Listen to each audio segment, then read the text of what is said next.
ಆತ್ಮಸಾಕ್ಷಿಗೆ ಅನುಗುಣವಾಗಿ ಮತ ಹಾಕಿದ್ದೀನಿ ಅನ್ನುವಂಥ ಮಾತನ್ನು ಎಸ್ ಟಿ ಸೋಮಶೇಖರ್ ಹೇಳಿದರು. ಇನ್ನು ಅವರು ಕಾಂಗ್ರೆಸ್ಸಲ್ಲೇ ಇದ್ದಂಥವರು ಅನ್ನುವಂಥ ಮಾತನ್ನು ಸುರೇಶ್ ಹೇಳಿದರು. ಇನ್ನು ಲಕ್ಷ್ಮೀ ಹೆಬ್ಬಾಳ್ಕರ್ ಏನು ಹೇಳ್ತಾರೆ? ಲಕ್ಷ್ಮೀ ಹೆಬ್ಬಾಳ್ಕರ್ ಹೇಳೋ ಪ್ರಕಾರ ಅವರು ಈ ಮುಖಾಂತರ ಸೋಮಶೇಖರ್ ಕಾಂಗ್ರೆಸ್ನ ಋಣವನ್ನು ತೀರಿಸಿದ್ದಾರೆ ಅಂತ. ಆತ್ಮಸಾಕ್ಷಿ ಅಂತಂದರೆ ನಾವು ನಮ್ಮ ಬಿ ಫಾರ್ಮನ್ನು ಕೊಟ್ಟಂಥ ಪಕ್ಷಗಳು, ನಮ್ಮನ್ನು ಬೆಳೆಸಿದಂಥ ರಾಜಕೀಯವಾಗಿ ಜನ್ಮವನ್ನು ಕೊಟ್ಟಂಥ ಪಕ್ಷಗಳಿಗೆ ನಾವು ವೋಟ್ ಹಾಕಿದ್ದೀವಿ. ಅದು ನಮ್ಮ ಆತ್ಮಸಾಕ್ಷಿ. ಅಂದ್ರೆ ಈಗ ಎಸ್ ಟಿ ಸೋಮಶೇಖರ್ ಅವರು ಕೂಡ ಕಾಂಗ್ರೆಸ್ ಅಭ್ಯರ್ಥಿಗೆ ಮತ ಚಲಾವಣೆ ಮಾಡಿರುವಂಥದ್ದು ಮೇಡಮ್, ಈ ಬಗ್ಗೆ ಏನು ಹೇಳ್ತೀರಿ ಅಂತ?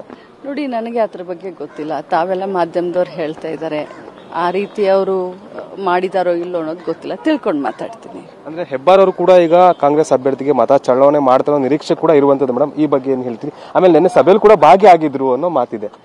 ಇಲ್ಲ, ನಾನು ರಾತ್ರಿ ಲೇಟಾಗಿ ಬಂದೆ, 10:30ಗೆ ಬಂದೆ ಫ್ಲೈಟ್ಗೆ. ನನಗೆ ಅವ್ರ ಸಭೆಯಲ್ಲಿ ಭಾಗವಹಿಸಿದ್ದು ಗೊತ್ತಿಲ್ಲ. ಬಟ್ ನಮ್ಮ ನಾಯಕರಾದಂಥ ಸಿದ್ದರಾಮಯ್ಯನವರು, ಡಿ ಕೆ ಶಿವಕುಮಾರ್ ಅವರು ಬಹಳಷ್ಟು ಒಳ್ಳೆ ಸಂಘಟನಾಕಾರರು, ತಮಗೆಲ್ಲ ಗೊತ್ತಿದೆ. ಯಾರು ಎಕ್ಸ್ಪೆಕ್ಟ್ ಮಾಡಿರ್ಲಿಲ್ಲ 136 ಜನ ಬಂದ್ವಿ.